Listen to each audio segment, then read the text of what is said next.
Here.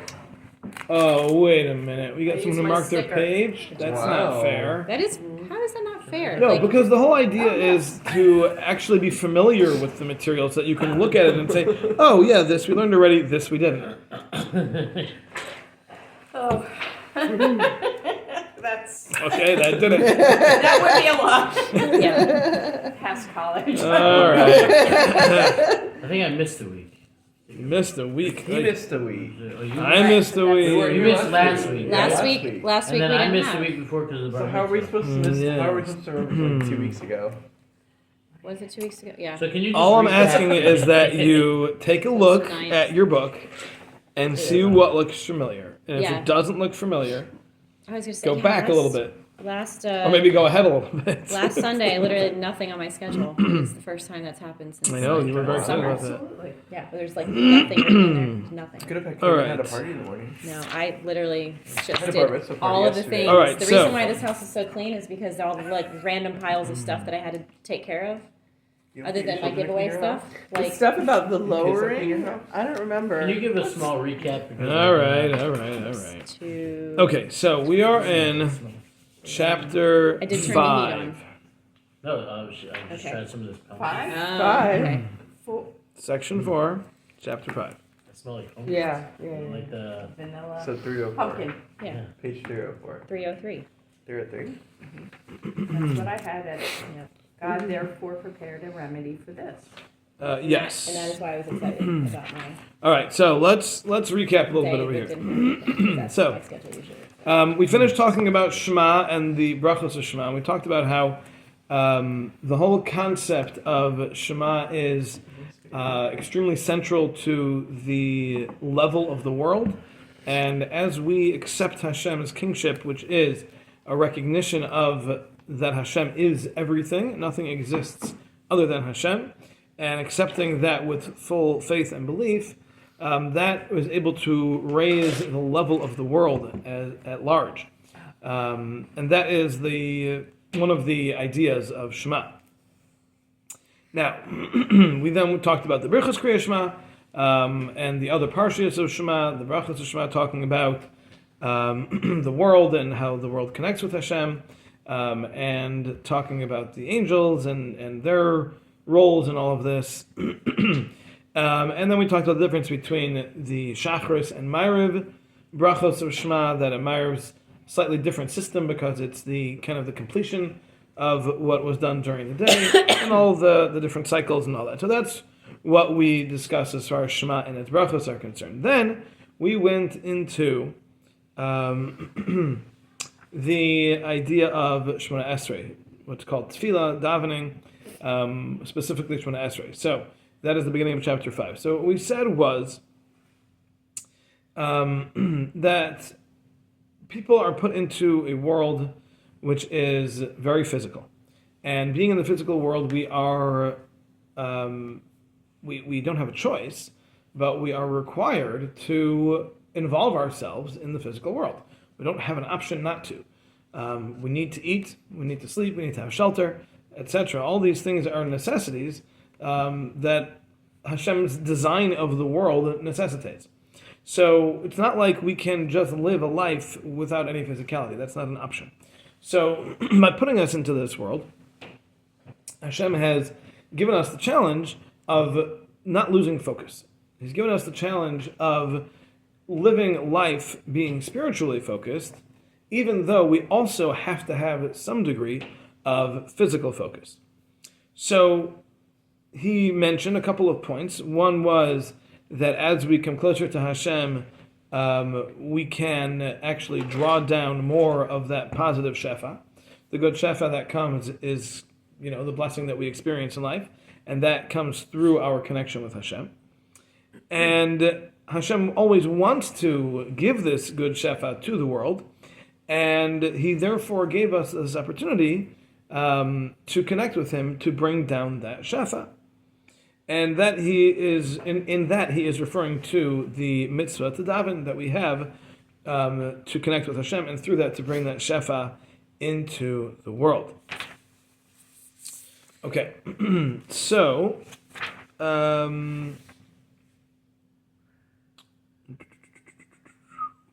then at the beginning of Bays, he said that there are really two aspects of the difference between man and the rest of the world, and that is that mankind has the ability to be self-sufficient, to take care of themselves, to do things with wisdom that the rest of the world cannot do.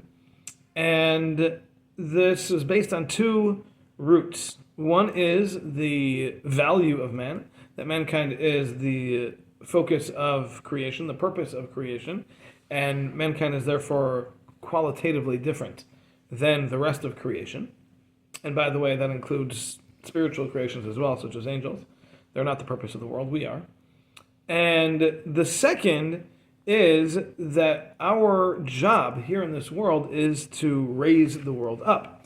So by starting at the bottom, as we learned about previously, we are able to bring the world up with us as we grow, and as we become more spiritual, we can raise the level of the world around us together with our own growth and ascension. Okay, so that's what we covered.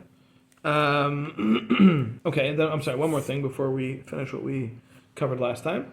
And that is that on the one hand, being down here in this lower existence is it's a lowering, because we're essentially spiritual beings, and we're being put here in a physical world in which we have to engage in physicality, and that on the surface is not a good thing, and it's a lowering of our level. Nevertheless, this is what's called a Yerida L'Tzarech Aliyah. This is a lowering for the purpose of raising. So we are down here in this world for the purpose of being able to rise up even higher. So because we're on this lowest level, we're able to grow the most, and we're able to accomplish the most, because we're starting on such a low level that our growth that we do accomplish is that much greater, and it's able to, as we mentioned earlier, bring up the rest of creation together with our growth. Okay, good? Mm-hmm. All right, that's the recap. That's what we covered the last few times. Okay, so we're up to Vihine. L'chaim. Vihine. Heichin habari yisbarach shemai tikun lezeh. Hashem created or prepared a way to fix this, a remedy, a correction. V'hu ma sheyakdim ha'adam v'yitzkare v'yam lefanav yisbarach. And that is that a person will, yakdim means to do something early, to do it first, to preface, to do this before they do other things. And this is to come close to Hashem and stand before Him. U'menu yishal kol tzrachav. And from this position to ask Hashem for all of one's needs. V'alav yashlach lihavai. And throw all of your burdens upon Hashem. And this will be the initiation for the general preparation that a person does for everything that they do in life. Meaning to say that if a person starts their day with standing before Hashem and saying, I can't do anything. Everything is up to you. The entire world, all of creation, all of existence, every circumstance, every experience, that's all in your hands. I don't have a say, I don't have a hand, I can't do anything. Everything is you. And I'm asking for all the things that I know come from you. So, hey, no texting. Who? I'm joking. I didn't do it. You got a text, that's all. Oh, me? I was just blaming Joe. No. So You texted me. No. That's purposely trying to get exactly. in trouble. So by saying that Hashem, I recognize that everything comes from you, and that I can't do anything, and that everything I'm going to go through in my day is all in your hands, that should be a preface for the day. That should set the stage for our outlook on life throughout our day. And I don't know if he mentions this, but certainly this is worth revisiting multiple times a day, to kind of reinstate this idea and revisit it, because, these are things that we tend to forget. But if we daven mincha, so it's the middle of the day, then you daven ma'ariv for the end of the day, so these are times that are opportune for saying Shemona Esrei throughout the day, because this should set the tone for our outlook on life. And that outlook is, Hashem, I understand that I am living in a physical world, and I understand that every single thing that happens is your doing, and I understand that I really have just my choices and nothing else. I don't even have the outcome of my choices, just my choices, and therefore everything that happens to me is entirely up to you. And therefore I am turning to you, I'm asking you to give me all that goodness, give me that shefa, give me that success that I'm looking for so that I can do your will and become more spiritual. So this is the way Ramchal is explaining it, the way we're supposed to set the tone for the day. And that's why the first thing we're supposed to do is daven. The first thing you're supposed to do in our day is daven. We're not supposed to get involved in anything else in our day before we daven. Obviously, you have to prepare yourself for davening. So whatever that entails, that you have to do in order to prepare for davening. You're supposed to prepare before going to Hashem. But that preparation doesn't usually take all that much.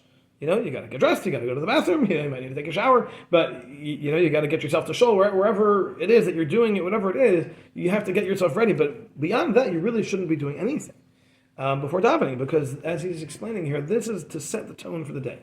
The first thing you do when you get up is you say, "Thank you, Hashem, that's my da'ani, for waking me today." Then the original setup was to, as you get dressed and as you stand up, you say a bracha for each of those things. You open your eyes, you say the bracha, Pakei Chivrim, and then when you sit up, you say the bracha of Matir Asurim, and then as you stand up, you say the bracha of Zeka Kefufim and Raka Aretz Alamayim, and then you put your clothes on, you say Malbish Harumim, and then you put your shoes on, you say Shaslik Al Turkey. So all the brachas that we say in the morning originally were set up to say as you do them, even though we don't do that today. Today we just say them all together because people aren't really in the headspace to do it properly before then. But the idea is that as you start your day, recognize Hashem every step of the way. Every step, everything I do. I open my eyes, I thank Hashem. I can sit up, I thank Hashem. I have clothes to put on, I thank Hashem. I can walk, I thank Hashem. And as you do that, you build up and you build up and you build up and you go through the whole davening and Shema and all that, and you get the Shemona Esrei, and now you can stand before Hashem and say, my whole day is this way. My whole day is you. Just like my opening my eyes and my waking and my breathing and my ability to use the bathroom and my clothes and my walking, all of that is you, so is the rest of my day. And that's what Shemona Esrei is about. It's about taking that mindset and pushing it on yourself and explaining to Hashem, I know this now, and will there be a time later in the day that I forget it? And I get frustrated about something, or I think it's my doing when I make a mistake, or I close the deal or something that I think is me. I might forget it, but I'm at least now trying to recognize that everything is you, and that's how I'm going through my day, and I'm asking you to send me the shefa that you can to allow me to be the spiritual self that I would like to be. Oh, so this house is really old, Will. And what happens is, when Hey, you walk, let's not change the subject here. Come on. Sorry. Hashem is telling you to pay attention Yeah, so it's to joking. Him. No, it's just Okay. people walking. That's all. Now, so this should get to the point. That, and when you go through your day and you're doing all the different things that you need to do for your day, you're working, you're cleaning, whatever, you're being you and doing all the things you need to do. These are the ways of human effort. These are the things we need to do. It will not happen that you'll get entangled, and get sunken in into physicality and physical desires. Because you've already prefaced your day with hanging everything on Hashem, recognizing that everything is Hashem. So as you go through your day, you're not going to get stuck in that trap of physicality, of I want this and I want that, and I appreciate this and I appreciate that, and I like this and I like that, and it's all physical. You can do away with all of that if you properly preface your day with Hashem, I get it. I'm not in this world for physicality. I am stuck in a world of physicality, but I'm going to do my best to be spiritual, and I'm asking you for help. And that way, as we go through our day, we'll constantly be thinking, this is Hashem's doing, this is Hashem's doing, this is Hashem's doing. So then you don't get stuck in the physical drive, because it's not a player, because you've already prefaced it and preempted it by davening in the morning. V'laitzia yiridasa yirida rabba. And this way, our being lowered into this physical world and existence that we are in will not be a significant drop for us.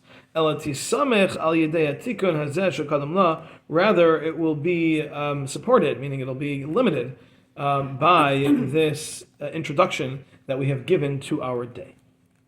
Okay? So basically, to put it in short, what he's saying is that if we just go through our day, it's going to be the natural course of events to just be sunk into physicality. Because that's the world we live in. That's the world we have to live in. And it's the world we're engaged in. And we have to. We don't have an option not to.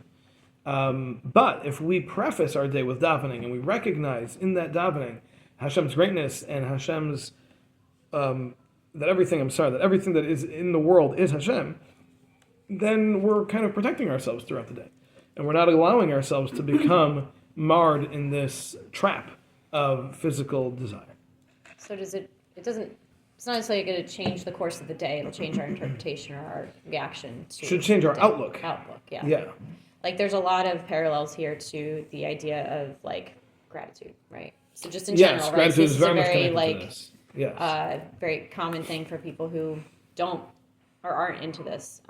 We look at it in counseling and other things in a lot of different ways. So it changes your outlook. And so like that immediately to me, like that connection is there.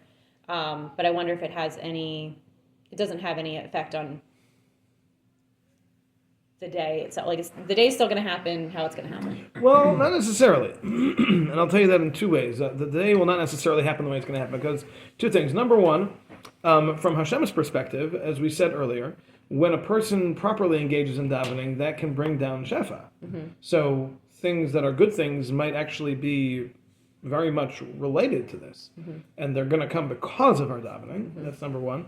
And number two, in our own actions, if I'm in that kind of mindset, I am much less likely to do something wrong. Mm-hmm.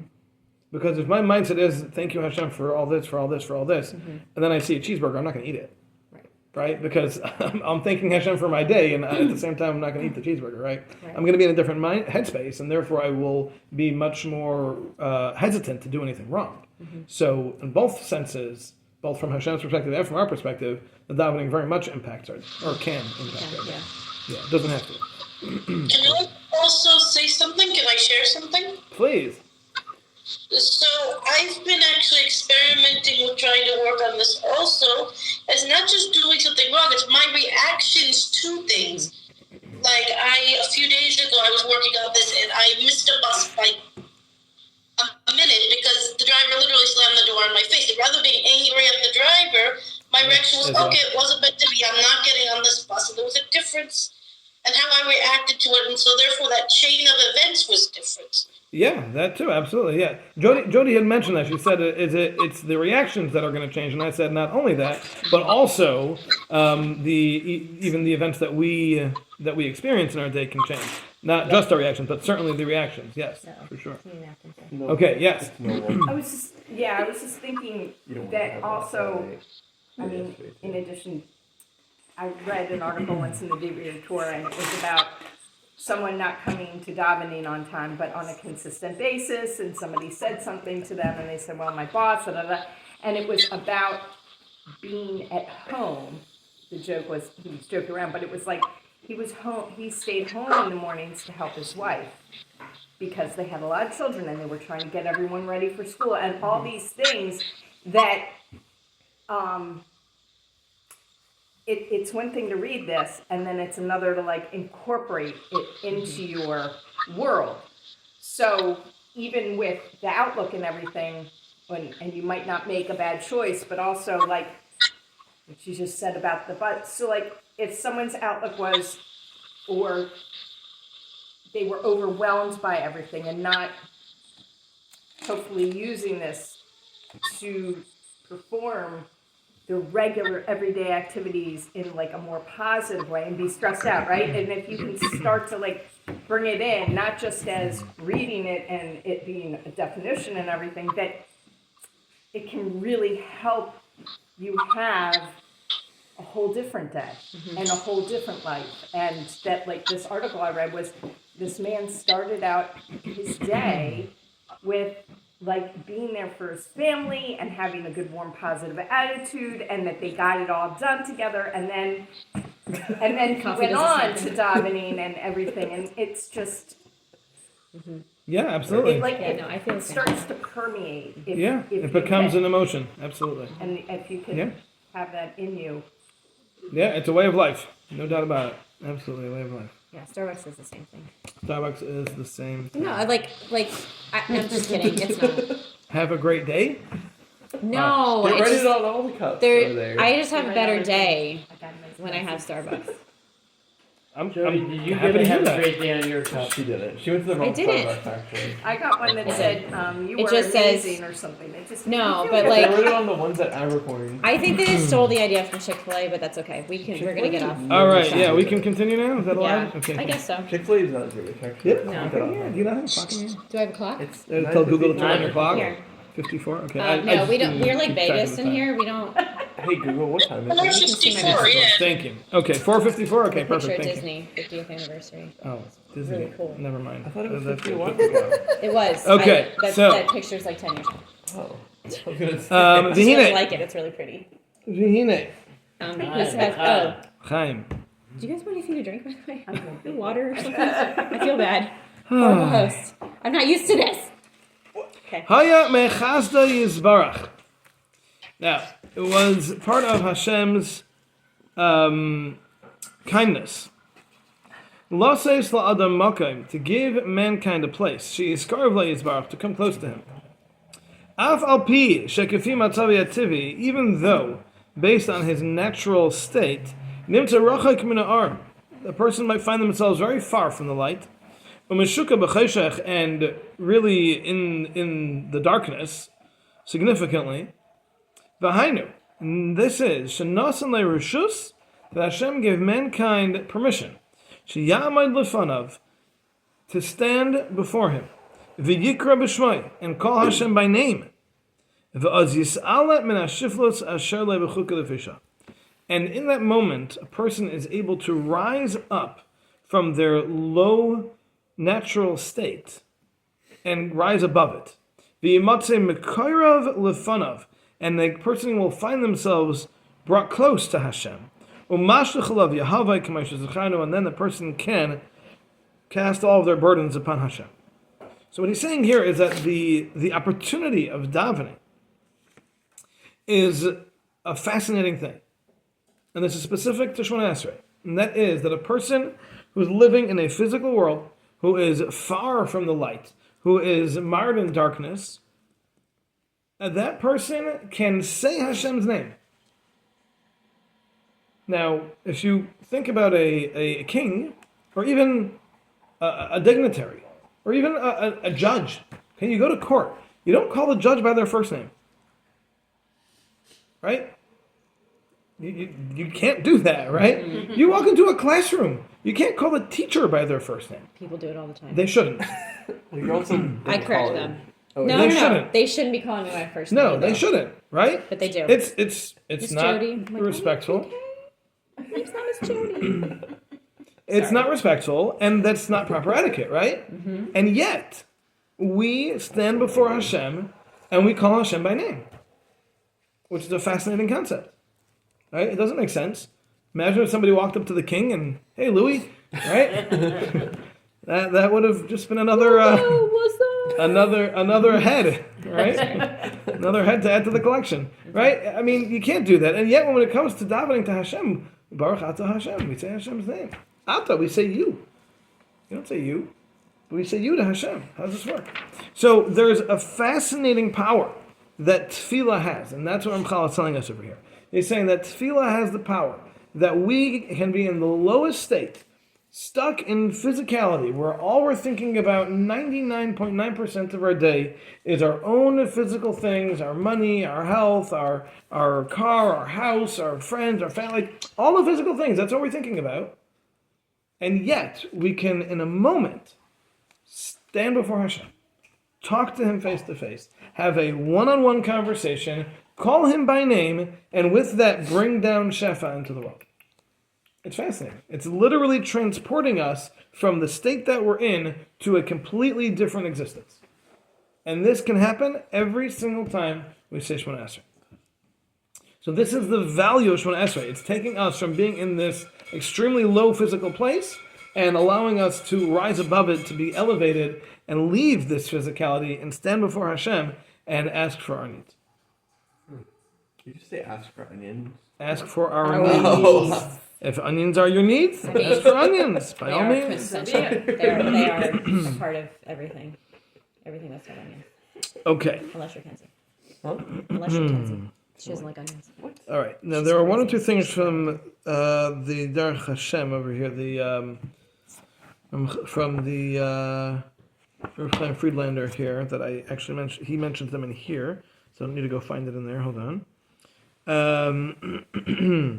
Okay. So let me read to you one of the pieces that he says over here.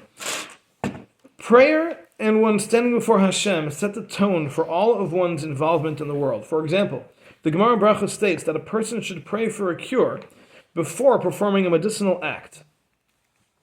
Similarly, the Gemara states that if someone is going to measure produce in his silo, he should first pray that Hashem should grant him blessing in that silo.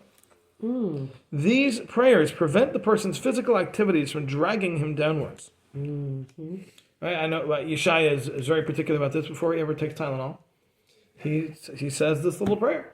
That there's may it be the will of Hashem that you are the one who's in charge of all the healing, and let this act of healing be successful. He's great. Yeah, and this is a regular for him. He's very studiously he does it whenever he needs it. Right? So it's a proper mindset to have, that we should always be thinking before we do anything, Hashem help me. This is you. This isn't me. This is you. Then there was another thing over here where it said, Kenzie. Okay. okay, before meeting an important person, one must make an advance appointment. And this is certainly true in receiving an audience to speak with the king. But Hashem gave us prior permission to speak directly to him through our prayers. Furthermore, a person generally cannot make a direct request of the king. He must first go through the lower official channels until he receives an appointment to transmit the request to the king. However, Hashem gives us permission to turn directly to him whenever we are in need. This is analogous to a person who does the king a favor and in return is given the king's private direct number. Hashem gives us the opportunity to approach him directly through our prayers. Right? So this is, again, it's a fascinating concept. If we think about it, it doesn't really make sense. Someone's calling us. Yeah, well, sorry. Not letting him in. Oh, he wants to join. Yeah, no. Sorry. He's late. Tell him he's late. I'm not telling him anything. I'm not picking up the phone. Tell him he slept in. Probably at the So school. by they're out He's of out of town. town. So by turning to Hashem, we have been given this opportunity to cross all the red tape. Imagine if you wanted to even try to do better. My parents bought a shed. It was something like 9 months until they were allowed to put it in their backyard because of all the permits and things. HOA? No, Oh, just Chicago. Oh. It's like, Yeah, that's true. Yeah. and we can daven to Hashem every day. It's crazy, right? It doesn't really make sense. And yeah, that's how it goes. That is how it goes. So that's something that we need to fully appreciate as we are davening. Okay. Okay. Now, one thing that I do want to point out over here is that he says that this is an ability to rise up from this low level with Shah temporarily. What that means is that we don't have this state permanently. Okay, when we're davening, that is a unique state that we're in just for that time. And let's actually finish off the paragraph here where we'll build on this idea. Now this is the severity of davening. Not allowed to make any interruption whatsoever during Shemona Esrei. The Gemara says even if there is a snake wrapping around your foot, you are not allowed to stop. Now that's obviously talking about where it's not dangerous. But if it's not dangerous, it's just kind of freaky to have a snake wrapping around your foot. You're not allowed to stop Shemona Esrei. Children? Well, women's responsibility for davening is different. No. I'm just saying. Children Because can wrap of their around children. Your legs like snakes. Which is why mothers don't have the same mitzvah of davening because they are responsible for their children. Right. Men are not responsible for their children, by the way. You hear that, right? I'm sorry, what'd you say? According to Halichas Bas Yisrael, a woman whose children are making a lot of noise can walk over to them to quiet the children, but she cannot talk. That's what he says in Halichas Bas Yisrael. That is correct. Yes, and that's in general true of davening. If a person is unable to concentrate, it is always better to walk than to talk. So if you need to walk away from a distraction or something, you're allowed to do that. But talking is much more severe. That is correct.